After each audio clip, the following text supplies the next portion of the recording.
Thank you.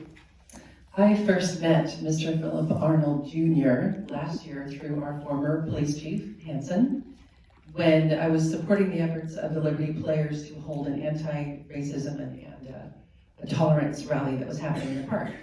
And I asked him if he knew someone that would be a good panelist for this, this rally, and he suggested you. And so I called you, we spoke, and I think every time since then, every time we've spoken, I've learned something new about you, about your history, about your contributions to Brentwood and beyond.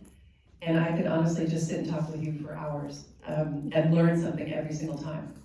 And your list of accomplishments and accolades in Brentwood and beyond, in California and beyond, would just amaze everyone here. The things that Mr. Arnold has done to promote social justice and racial equity are beyond what anyone here could actually really understand just by the few words that he's going to be speaking. So it was kind of an obvious for us to ask you to come and receive this proclamation. I'm going to read it, and then you'll have some few minutes to speak, and then your beautiful granddaughter Colby will as well. Thank you for joining us, Colby.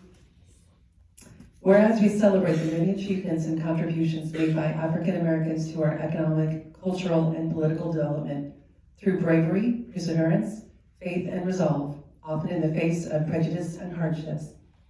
And whereas their fight for equality, representation, and respect motivates us to continue working for a more promising and peaceful future, and whereas the observance of Black History Month is a call to each and every person to reflect on the contributions of African Americans, to remember the past and learn from it so that we can build a better future for all.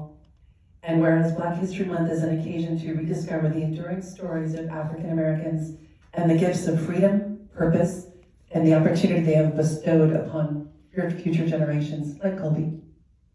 Now therefore be it proclaimed that the City Council of the City of Brentwood does hereby recognize February 23rd as Black History Month and encourages residents to join us in honoring our diverse heritage and culture and continue our efforts to create a world that is more just, peaceful, and prosperous for all, dated this 24th day of January, 2023.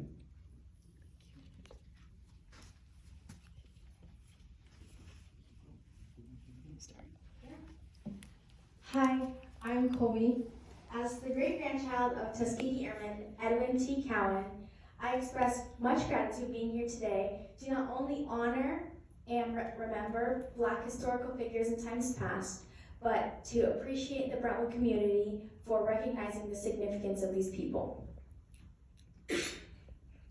In fact, I am a living example of the importance of these people. It was because Edwin Cowan flew, Frederick Douglass fought, Martin Luther King spoke, Harriet Tubman helped, and Rosa Parks stayed so that I could have the privileges and the opportunities I have today. With that, I live my life every day with pride for my heritage and background, and I'm excited for the people that are here to come. Thank you.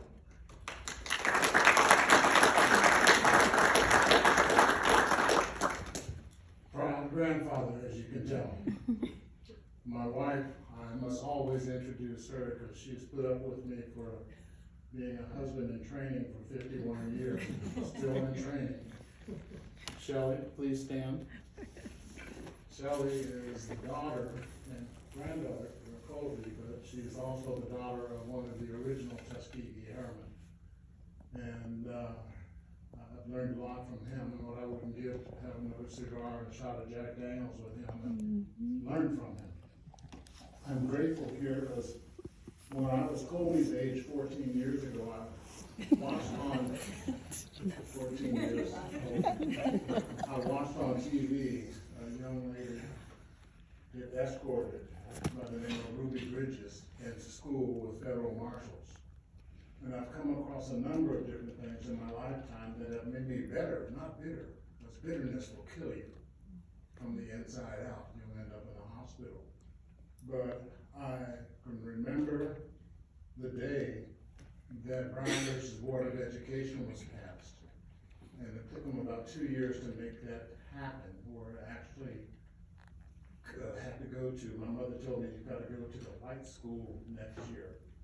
And I didn't know what that meant because I was comfortable where I was in the colored school, if you will.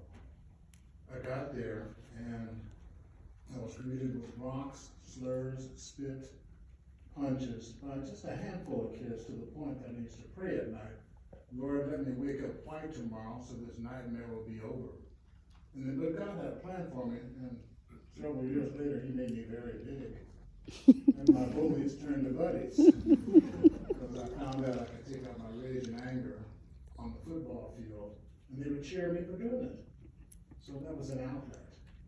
But I've had a blessed life to be in a lot of different places. I'm a veteran, I'm a proud veteran.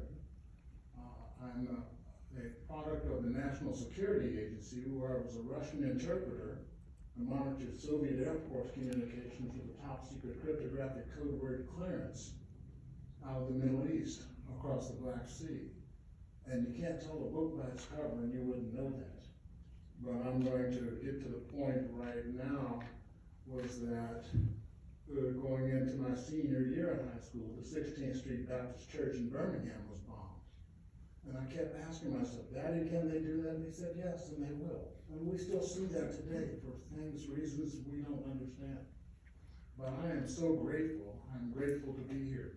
This ribbon that you see here represents the African American Uplift Program of NAMI, National Alliance on Mental Illness, which is where I spend my time. And I'm hoping at some point in time we will have an African American cultural center, a holistic wellness center, so some of the history that has shaped our country can be revealed. I was told colored boys don't go to college. Find something to do with your hands, and all I could do I was thinking about doing with my counselor was choking him. But that wasn't the thing to do with the hands that he had in mind. But I am just grateful. I'm going to introduce Kobe's mom. Andrea, stand up. I'm going to put you on the spot.